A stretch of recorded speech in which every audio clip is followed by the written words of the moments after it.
Good morning আমার সকল YouTube বন্ধুরা, সবাই কেমন আছো? আশা করি সবাই সুস্থ আছো, ভালো আছো। আমিও তোমাদের ভালোবাসা এবং ভগবানের আশীর্বাদ খুব ভালো আছি, সুস্থ আছি।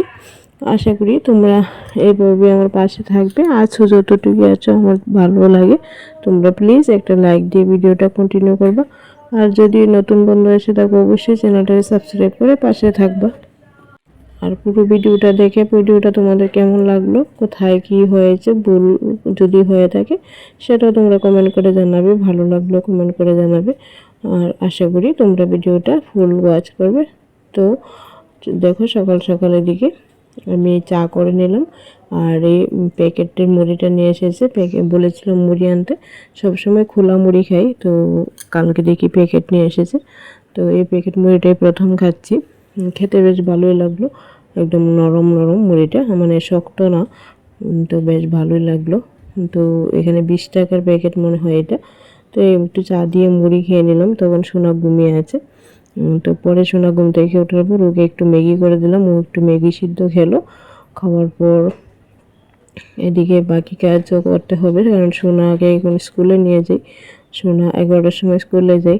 তোমাদের সাথে এখন আমি শেয়ার করে নিই ওকে স্কুলে নিয়ে যাওয়াটা, কারণ ওখানে কেউ ভিডিও করা পছন্দ করে না বলতে, আমরা সব মহিলারাই থাকি, তো তো সেরকম দেখি বেশি কেউ পছন্দ করে না। তো তার জন্য কিন্তু আমি এখন অবধি ভিডিও করিনি। একদিন তোমাদের সোনার ড্রেস পরিয়ে যাওয়ার সময় তোমাদেরকে আমি একদিন দেখাবো।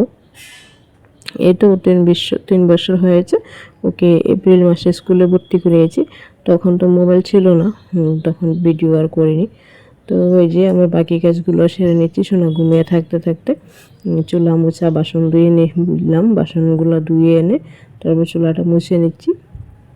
তো আবার সোনা বেশ অনেক দিন থেকেই, কিছুদিন তো মাঝখানে ভীষণ শরীর খারাপ ছিল, জ্বর পেট খারাপ 2-3 বার হয়েছিল। মানে একটু 2 দিন ভালো থাকলে তারপর আবার খারাপ হয়ে যায়, এরকম ছিল। তারপর মাঝে মাঝে মনে হয় ও একটু ভয় পায়, সেজন্য এদিকে অনেকে ভয় মানে ওষুধ দেয়। যদি ভয় পেয়ে থাকে ওষুধ দিলে হাতে একটা শিকড় বেঁধে দেয়, শিকড়টা বেঁধে দিলে যদি মানে একদম জল নিয়ে যদি টসা, তো আমরা যেটা বলি ঠসা ওঠে, মানে ফুসকা পড়ে, ওরকম ফুসকা পড়লে তো মনে হয় ডর, মানে ও ডর পেয়েছে, ভয় পেয়েছে। আর যদি ফুসকা না ওঠে তাহলে ভয় পায় না। তো আমার শ্বশুর আবার দেয় একটা কি পাতা, তো ওইটা আবার আনতে গেলাম। তো শ্বশুর মশাই আমাদের বাড়ির সামনে এনে দিয়ে গেল গাড়ি করে। তো আমি ওইখান থেকে সোনাকে নিয়ে আসলাম।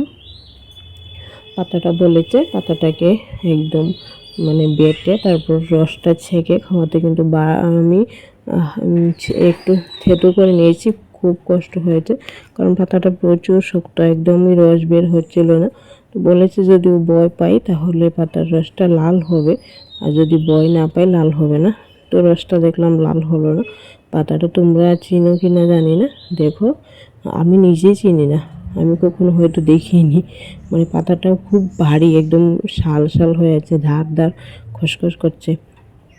জল ছাড়াটাকে থেতু করতে হবে, তো খুব কষ্ট হয়েছে। অনেকক্ষণ থেতু করার পর একটু 1/2 চামচের মতো রস বেরিয়েছে। তো ওকে খাইয়েছি, সেটাও তোমাদের সাথে শেয়ার করলাম। ও খেয়ে কী করলো, ও অবশ্য ওষুধ খেতে ওকে বায়না করতে হয় না। অনেক বাচ্চারা আছে না, ওষুধ খাওয়াতে জোর করে খাওয়াতে হয়, বায়না করে, কিন্তু না, ও ওষুধ খুব ছোট থেকে ওষুধ মানে ও বায়না করে না, জোর জবরদস্তিও করতে হয় না, ও ওষুধ আরামসে খেয়ে নেয়। সেমভাবে ও স্কুলেও যায়, স্কুলেও ওকে কোনো জোর জবরদস্তি করে স্কুলে নিতে হয় না। ও খুব খুশি মনে স্কুলে যাওয়ার জন্য রেডি হয়ে যায়। বরঞ্চ ও 10টা যখন বাজবে, অরিজিনালটা ঠিক আছে, কিন্তু ওর একটা আইডিয়া আছে যে স্কুলের টাইম হয়ে গেছে। ও 10টা বাজলে আমাকে বলবে মা চলো স্নান করে আসি। তো তখন আমি ওকে স্নান করে তারপর খাইয়ে তারপর ওকে রেডি করে, এই যে ওষুধটা দেখতে পেলে অল্প একটু ওষুধ হয়েছে, তো আমার হাতটা দেখছি একটু কালার হয়েছে, কিন্তু রসটা কোনো লাল কালার হয়নি। তো বিকেলবেলা আবার আমার শ্বশুর ফোন করেছিল, জিজ্ঞেস করলো লাল হয়েছে কিনা। বললাম যে আমার হাতটা একটু কালার হয়েছে, তো বলছে না ও ভয় পায়নি, ভয় পেলে মানে পুরোটা রসই লাল হয়ে যেত। তো খেয়ে দেখতে পেলে বাস ও নর্মালি আছে, জাস্ট একটু মুখটা একটু বিটকেটে করেছিল, কিন্তু ঠিক হয়ে গেছে, আবার নর্মাল হয়ে গেছে। তো এদিকে দুপুরবেলা আসলো একটা পার্সেল, তো আমি পার্সেলটা নিয়ে বসলাম খুলতে।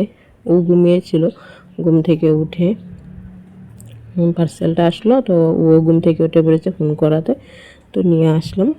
এটাতে অনেক দিনের শখ, এটা আমি আনার জন্য এই ফটো ফ্রেমটা, তো আজকে নিয়ে আসলাম। দেখো টাকা অনুযায়ী কিন্তু আমার পার্সেলটা খুব পছন্দ হয়েছে। এটা মোটামুটি এখন অনেকের ঘরেই থাকে, অনেকেই দেখছি এটা কিনছে।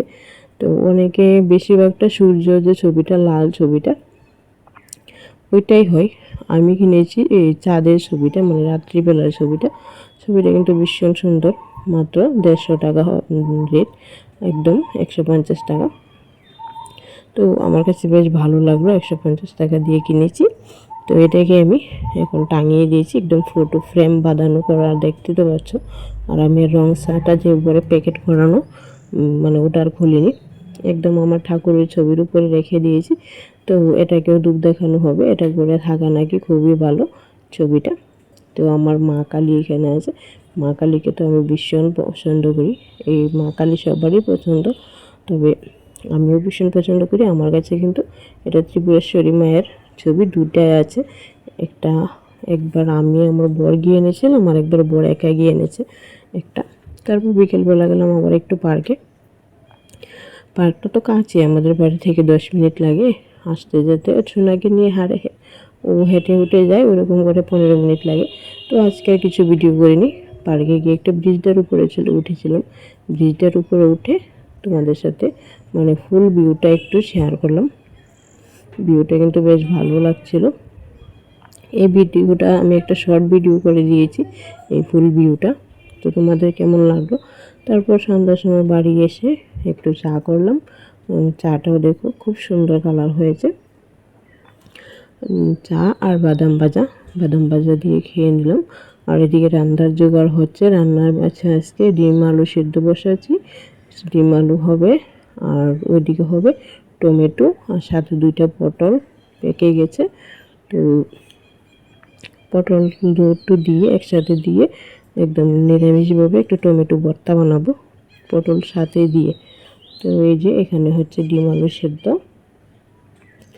বসিয়ে দিয়েছি, এটা হচ্ছে, তারপর ভাত বসাবো। আর নিচে আছে টমেটোগুলো নামিয়ে রেখেছি, ওই যে সাথে 2টা পটল পেকে গেছে। তো এগুলো রান্না হবে, এগুলো তোমাদের সাথে আজকে শেয়ার করলাম না। তো আমার ডিম আলু সেদ্ধ হয়ে গেছে, তোমাদের সাথে কথা বললাম, তারপর দেখালাম। তো আশা করি তোমাদের ভিডিওটা একটু হলেও ভালো লেগেছে, যারা এতক্ষণ ছিলে তাদেরকে অসংখ্য ধন্যবাদ।